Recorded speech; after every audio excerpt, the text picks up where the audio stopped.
పదవ దర్శనం గ్వాడలూపే మాత 1531 ధన్యకన్య మరియా గ్వాడలూపే మాత అనే బిరుదుతో మెక్సికో మరియు అమెరికాల సంరక్షకురాలుగా విరాజిల్లుచున్నారు.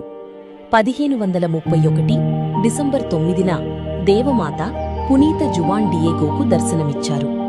ఆమె దర్శనమిచ్చిన కొండపై తన గౌరవార్థం ఒక చర్చిని నిర్మించమని అభ్యర్థిస్తూ ఆమె అతన్ని బిషప్ వద్దకు పంపారు. బిషప్కు సమర్పించడానికి సమీపంలోని ఒక పొదపై అద్భుతంగా కనిపించిన గులాబీల గుత్తిని సేకరించమని ఆమె జువాన్ డియేగోను ఆదేశించారు.